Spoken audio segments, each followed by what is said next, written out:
Warning, this series, while edited to comply with YouTube community guidelines, is about watching and discussing shocking and controversial films. Episodes may contain discussion and depictions of sex, violence, sexual violence, racism, homophobia, and all other manner of discrimination, as well as generally gross and disturbing content. Viewers' discretion is advised. Oh boy, today on SSYES, we are going to be watching one of my favorite movies.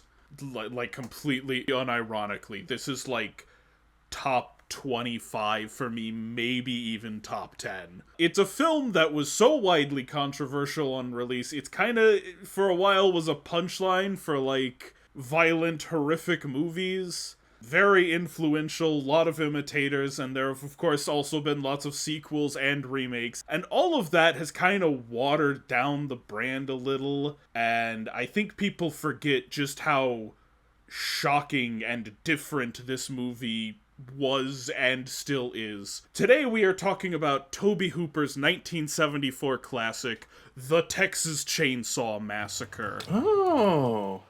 I think this is a classic case of people getting upset because the horror movie is scary. Matthias, you can't start with "oh boy" and not have me a little scared, okay? I'm not a juvenile delinquent.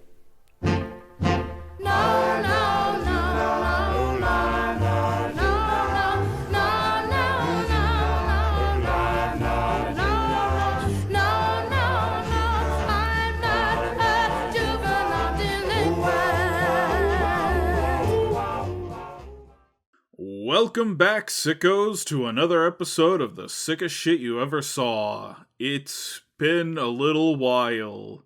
Not, like, terribly long, but I don't know. We took, like, 6-8 months off with this one. This one has been kind of a long time coming. I'm Matt Presents, and I'm here with my two co-hosts. I am Mackle.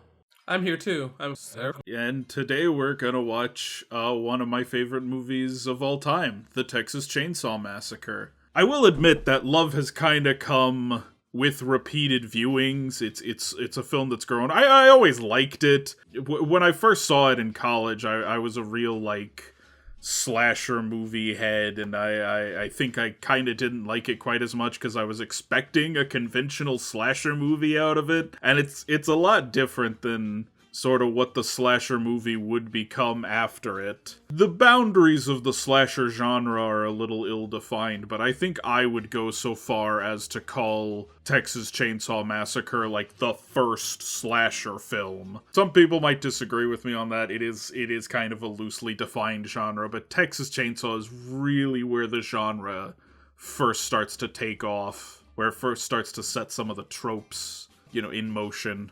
Oh, no, for sure. It's hilarious that my origin with this movie kind of lines up similarly with yours because I had friends that really liked horror movies, so I went, into, a weird thing around end of high school into college.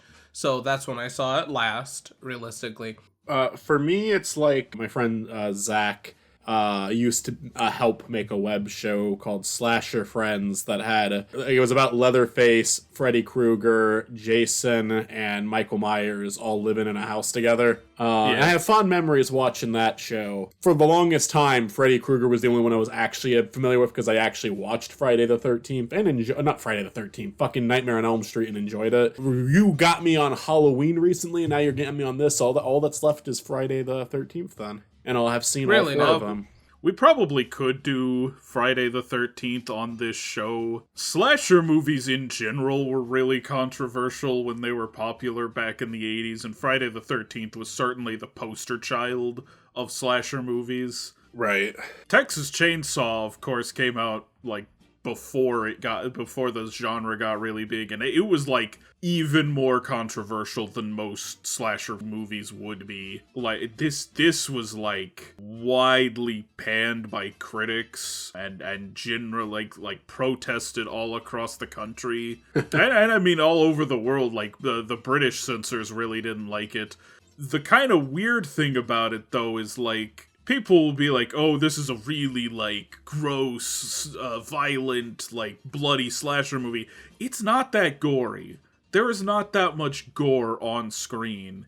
a lot of it is left to implication, but I think they do, like, such an effective job at, like, implying the violence that is going on that, like, people come away from it, like, thinking it's way more violent than it is. So the British censors had a problem where there's, like, nothing in the film they could really cut.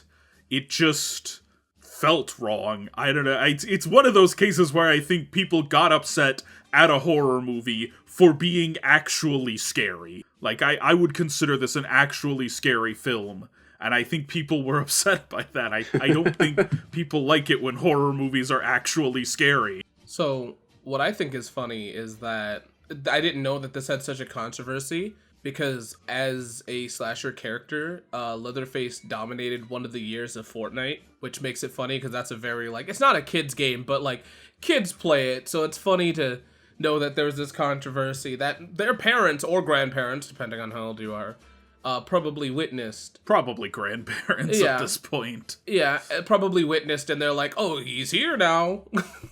I mean, yeah, like, the slasher genre has, like, really been folded into the mainstream at this point. This film was, like, so controversial that there was an Atari game based around it that was absolutely dog shit, but even that was, like, held in controversy. I think if I ever send this series to my friend Gage, I'm gonna break his heart, because I feel like every movie that you get me to watch on this show is just something that he wanted to try to get me to watch when we were younger and I wouldn't.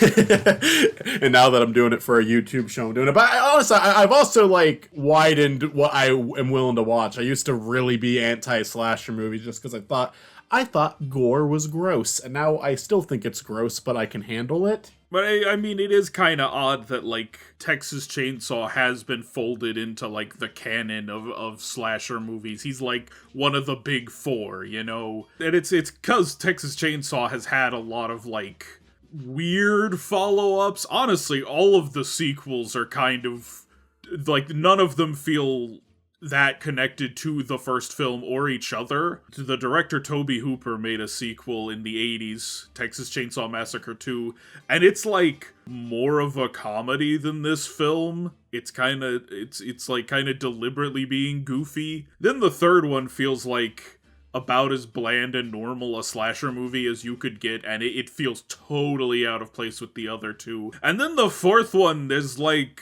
the Illuminati. You've come to take control? How the fuck have we gotten... What? Texas Chainsaw 4, what? And then there's like a shitload of remakes. There's like 4 remakes of this movie.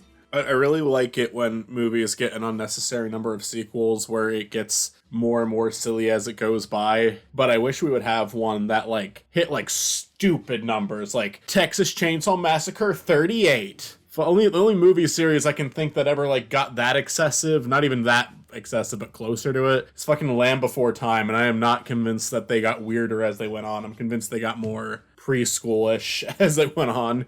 James Bond has been around for, like, that's true, 40 movies, and, like, still kind of consistently putting good stuff out. There's some weird ones in there, but, like, it is a pretty consistent series. Another thing I think has led to my love of this movie beyond, like, it has grown on me, but also just, like, learning more about the production of this film has made me appreciate it more, because these people were just out there in, like, the hot Texas sun filming this. Jesus. Like, it was filmed outside Austin in the summer, in, like, 100+ degree weather, and everyone is going a little crazy, and you can feel that in the film. It really comes across in the film that everyone is, like, dying of heat exhaustion. Oh, God. So this is gonna be like a little slice of home for me as I try to survive the polar vortex of Wisconsin, deep in the middle of January. We should probably start at some point. Let's watch the movie. In particular, Sally Hardesty and her invalid brother, Franklin. I can't say that anymore. Something weird about this title is that they put a space between chain and saw. Oh, so they type like I do? Also, this is not actually based on a true story. The alleged events take place after they had started filming. Matt, if this scares me, I swear to God, I'm giving it a 0. That's creepy. I've seen that reference for sure. That might be a real dead body. I say that based on the fact that famously Tobe Hooper's other big movie, Poltergeist, used real bodies and did not inform the actors until after filming had wrapped. It was legal? It was legal. It was cheaper to get a real dead body, than to make a fake one. Is it still legal, or is that illegal now? That doesn't seem like the type of thing that would be legal. It doesn't happen anymore. Okay. Probably there are regulations about that now. But I mean, someone was selling them out of like India, I think. I can think of some YouTubers that show dead bodies, so maybe it's not illegal, but I swear to fucking God, dude. I mean, allegedly some of the skeletons on Pirates of the Caribbean were actual skeletons. I don't know how true that is. I'm a friendly armadillo. They carry diseases. That's almost definitely a real armadillo. The scariest thing about this movie is the fact that he is susceptible to ticks right here. Yeah. I will tell you, the worst part of this movie is probably these teens. They kind of suck. Is that kind of how that happens, though? Is that guy a teen? Well, okay, these 20-somethings. Look, it was... What year was this? 1974. Look, it was the 70s. If you look at a picture of teenagers back then, they look like full-ass grown adults, alright? They also, in these older movies, would get full-blown adults to play teens way more frequently. For sure. I do think they're supposed to be in their 20s in this, actually. But, you know, they're like college age. I believe Guillermo del Toro was the one who said he went vegetarian after seeing this movie. It is a pretty anti-meat film, I think. Raw's the movie that made me a vegetarian. Man, it did a great job, didn't it? Raw is the movie that made me stop being a vegetarian, actually. They make head cheese. Head cheese was the original title of this movie. Disgusting. I think I prefer Texas Chainsaw Massacre. Not that great of a title. Texas Chainsaw Massacre definitely, like, rolls off the tongue better. It's more words, but it's a objectively better title than Head Cheese. I don't know if this movie would have been a hit if they named it Head Cheese. This is the weirdest, smoothest car ride in the fucking universe. And they're driving through the white void. See, this is why you don't pick up people off the road, though. That does make me squeamish because that's like a relatable pain. You've accidentally cut your hand or something before, so you can feel it when you see it. It's like watching the burglar in Home Alone step on a nail. Oh, God, that needs to be a couch co-op one day. You gotta play Resident Evil Biohazard, I think, or 7 or whatever. It's the one that's like kind of based around this a little bit. Not too much, but like that'd be a fun one to do.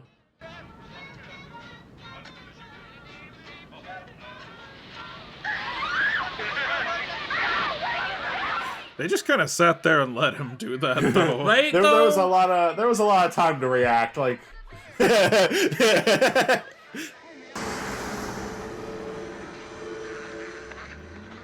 It also took them a while to speed up.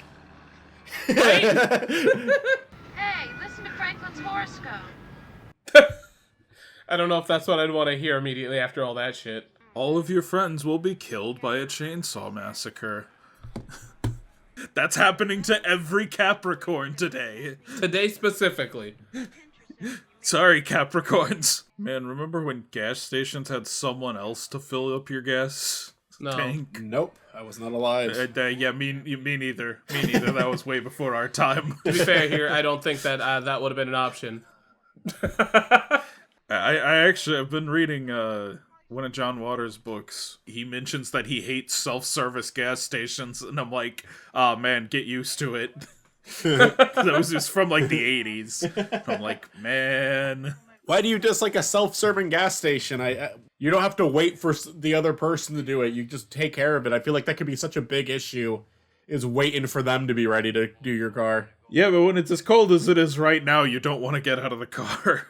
Yeah, but being able to do it yourself just brings so much more conveniences. How long a gas station is open is a big one.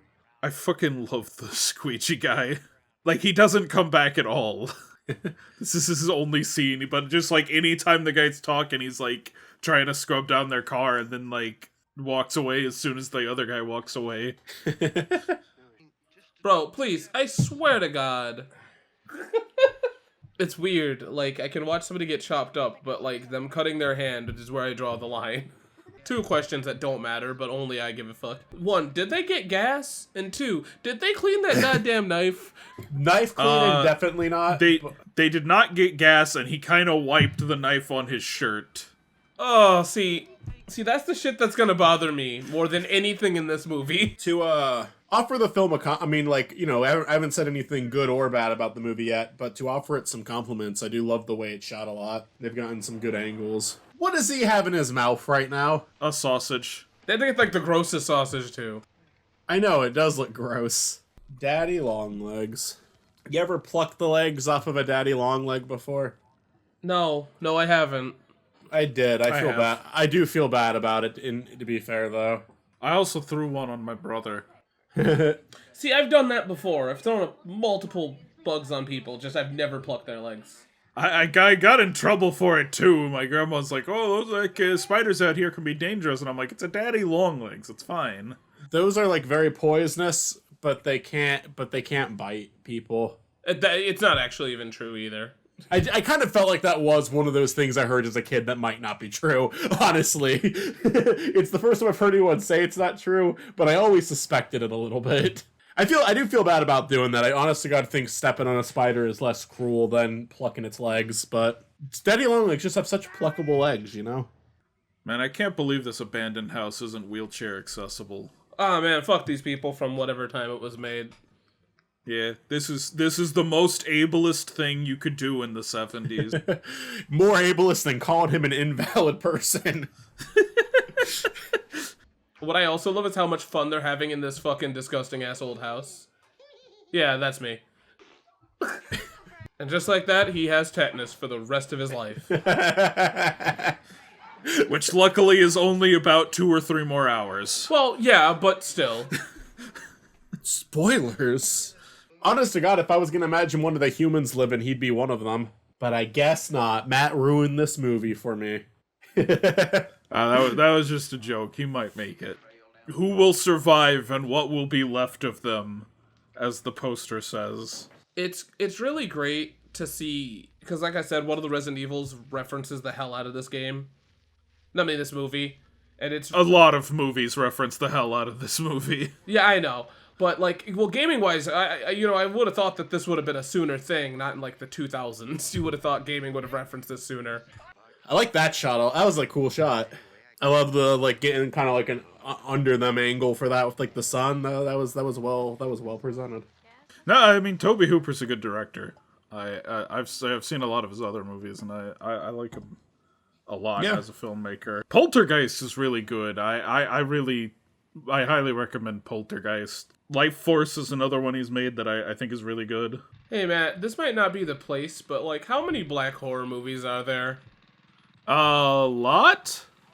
No, I mean, just, like, because, like, watching this movie, right, really, it's funny on how, like, friendly people are, but if, like, this was a different, like, movie, boy, it wouldn't be this way. Because, like, to be on someone else's property already would be a no-no.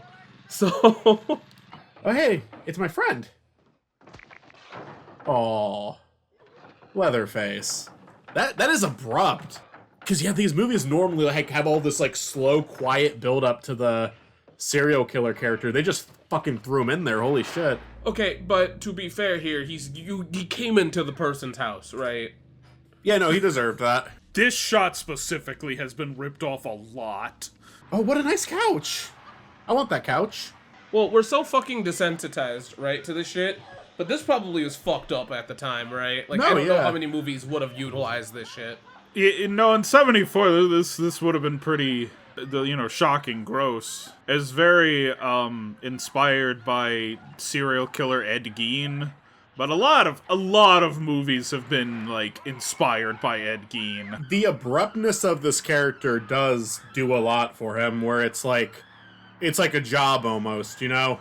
It's just like, all right, you're up.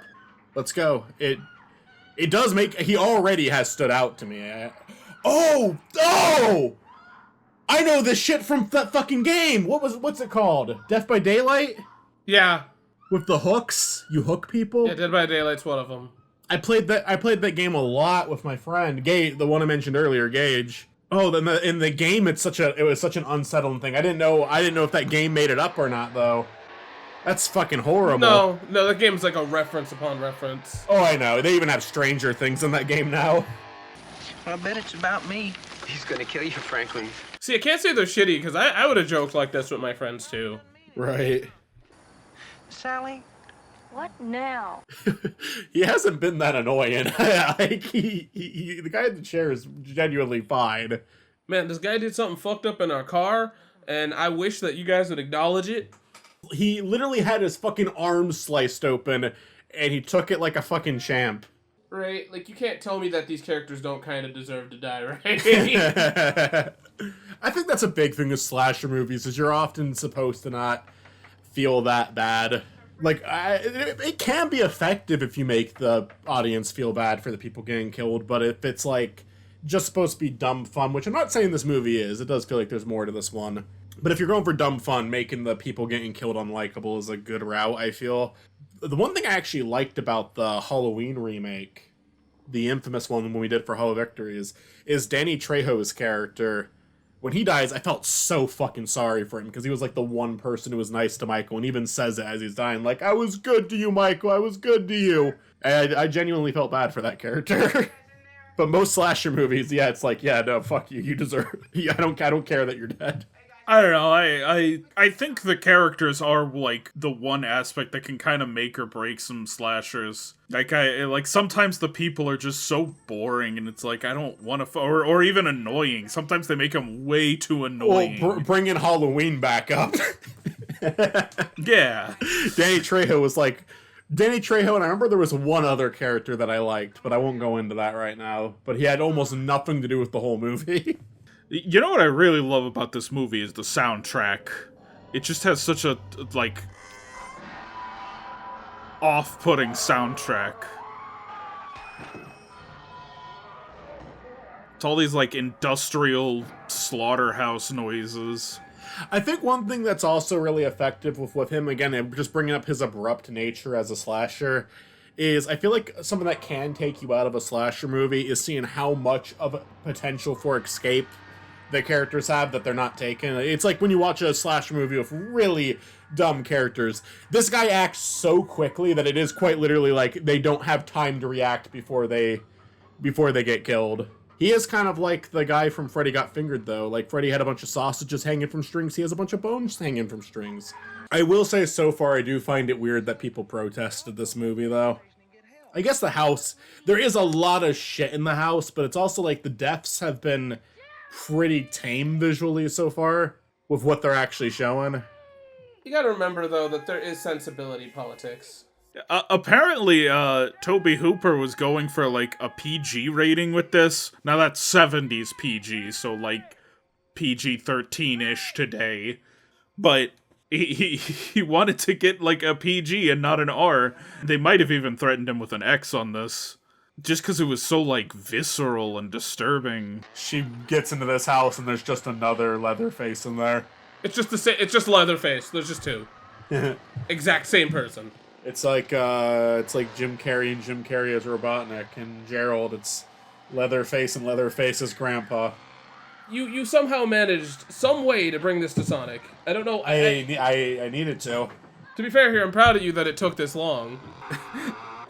I kind of love this because, like, it's his fucking door, and he's just like, no, let me, like, chainsaw through it in the most awkward way possible. And look, there's his grandpa. His grandpa is here. You're right. Oh, she lived, but the person from Smiley won't? Person from Smiley didn't have super strength. I know, see, the girl in Smiley, Anonymous made her die. Yes. You can't go up against They Anonymous. killed her. Ah, okay. Anonymous is the greatest threat of all mankind.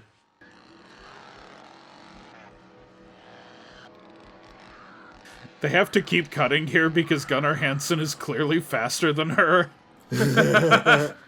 Like, he keeps catching up. They're using fucking Mario Kart mechanics. She's rubber banding. It's kind of funny. There's something I hate in a lot of slasher movies where they save all the kills for, like, till, like, after the hour mark. Uh-huh. This one, everyone's already dead by the hour mark. We're down to the final girl. Yeah. With 20 minutes left to spare.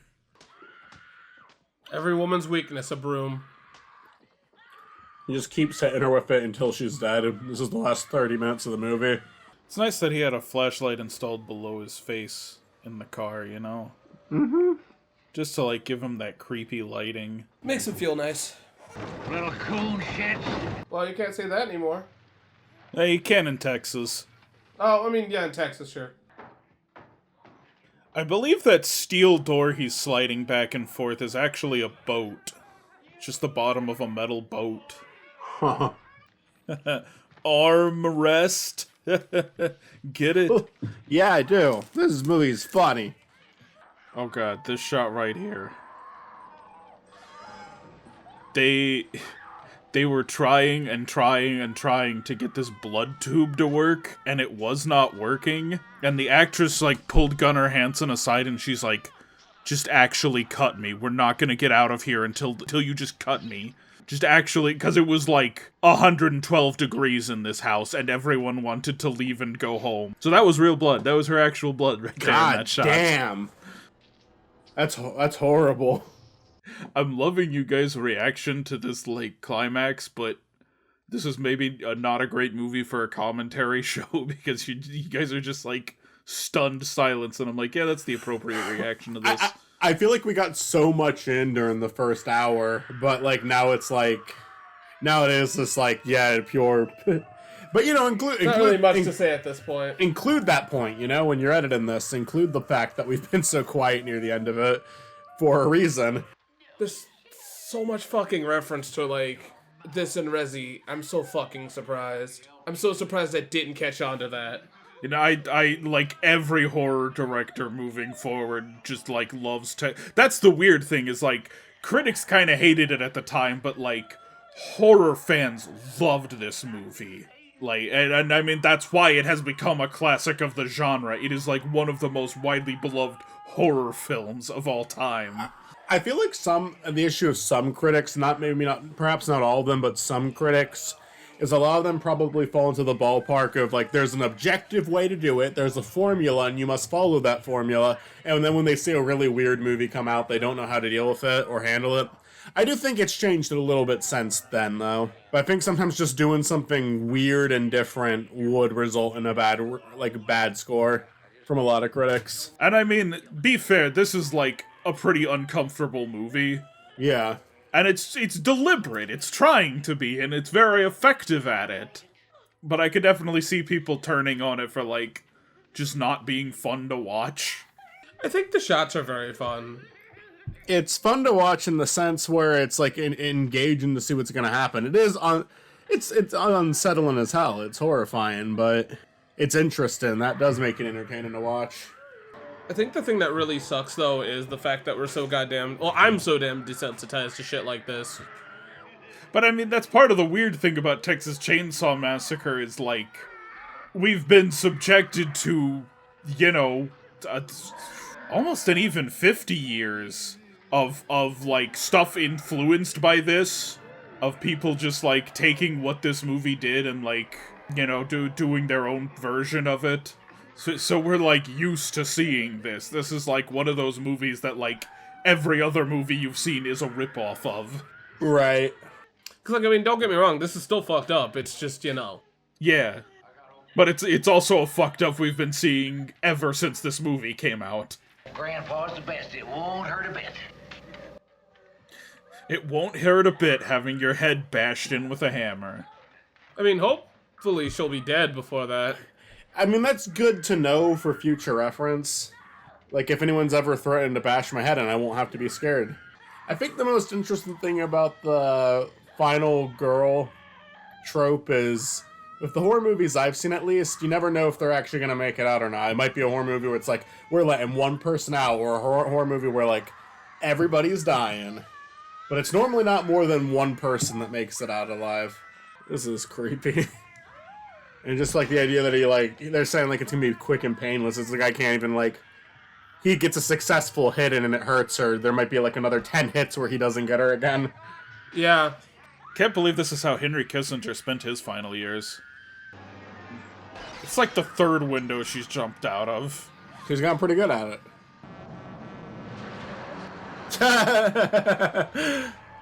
This movie, I'm sorry, that was one of those where it's like, oh, I saw it. I saw it, and I saw it blatantly. Leatherface has drawn a penis on our door. Run. This person's like, don't get me involved in this shit. Fuck you. I don't want to be the third guy running. Oh, okay, never mind. Good guy.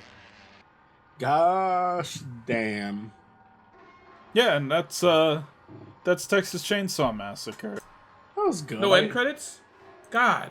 No post credits? No drop dash? Get out of here. That was a good movie. I enjoyed that one. Yeah, those last 30 minutes were definitely not a lot of that's making it into the commentary because we were pretty quiet for a lot of that, but it just genuinely became really tense and interesting, and I feel like talking over it would have ruined a lot of it. Yeah. I feel like a lot of these reactions are gonna, like, as unfortunate as it is, it's like, because a lot of people watching these might be like, oh, I can't wait to see how they react to this part or this part. It's like, in a lot of these, like, disturbing movies, those are going to be the most quiet parts, you know? Sometimes. I have enjoyed some of our reactions in this series. Serbian film definitely got, like, real reactions.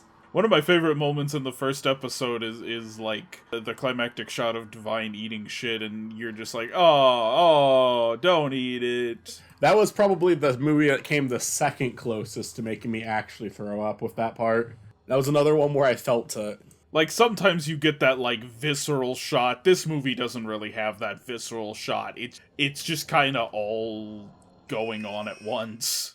Yeah. It's a sustained insanity, the ending of this movie. Yeah. Like, it has a pretty slow start to it, but, like, and I don't even necessarily mean that as a bad thing, because I think that the first 30 minutes of this movie work. And they introduce the one family member, of course, so it has purpose, too. Outside of just getting us these teenagers.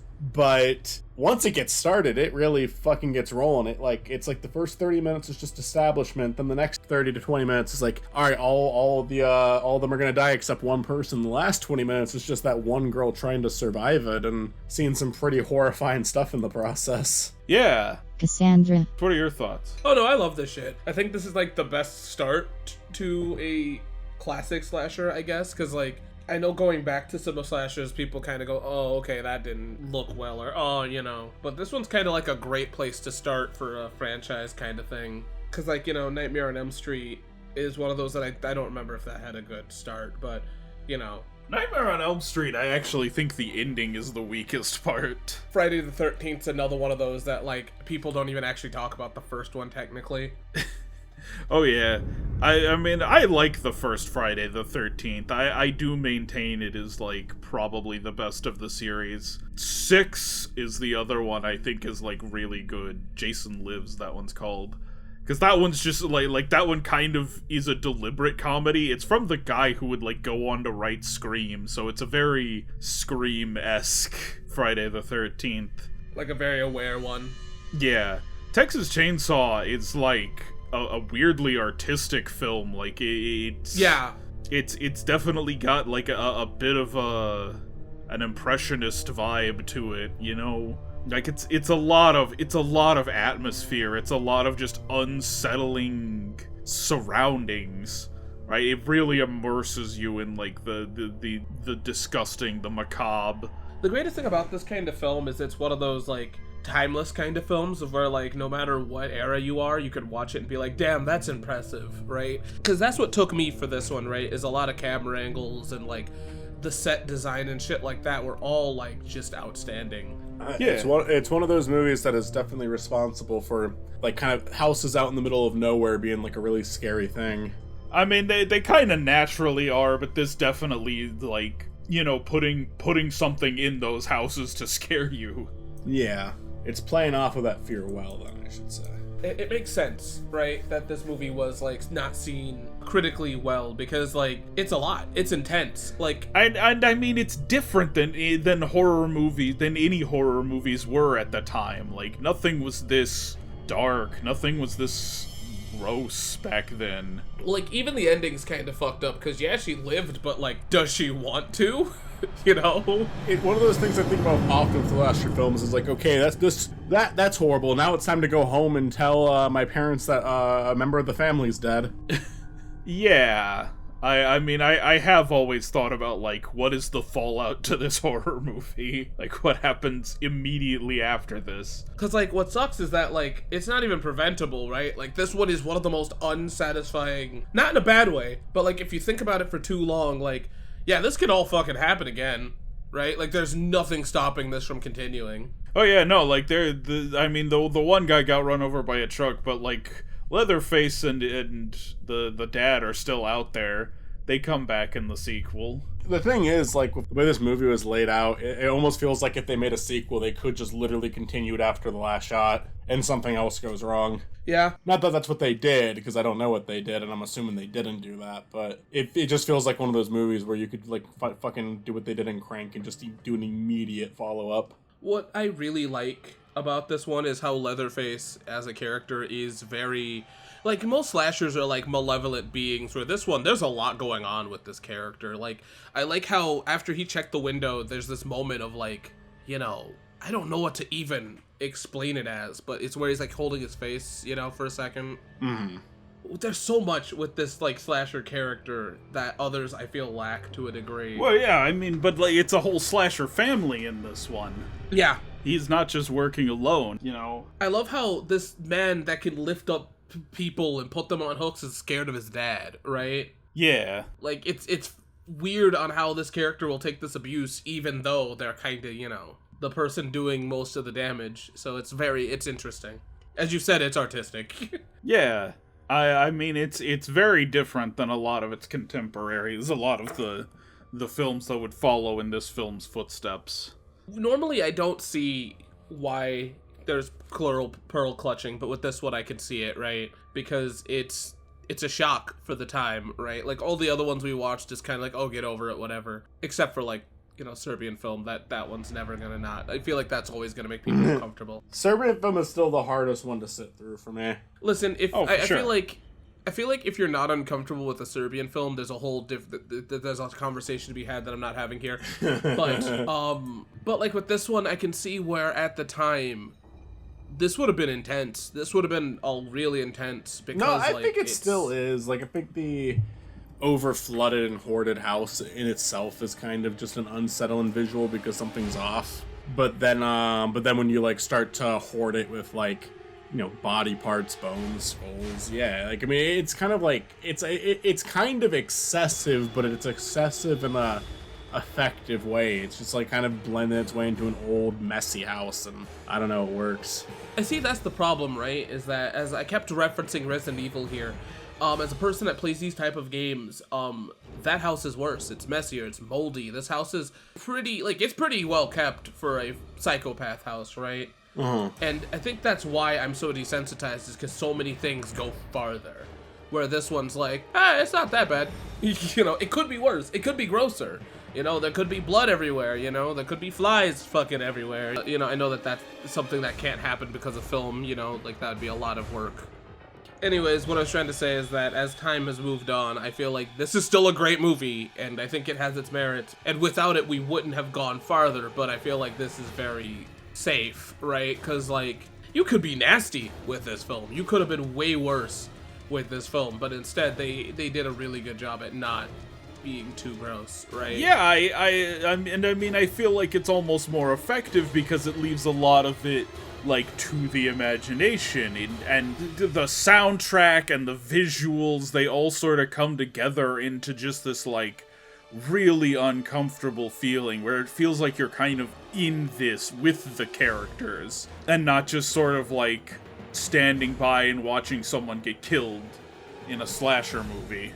Yeah, for sure. It's funny that, like, you mentioned the whole, it could have been more discussed inside, because actually one of the movies that I was thinking about while watching this, which is a movie that's great on its own, Silence of the Lambs, because there's some shots in this movie that remind me of that one, except that one, like, on a case, it didn't do it too frequently, but there were some shots in that movie that actually were disgusting, like genuinely disgusting to look at. Oh yeah. Honestly, a film I kind of want to compare this to is Die Hard.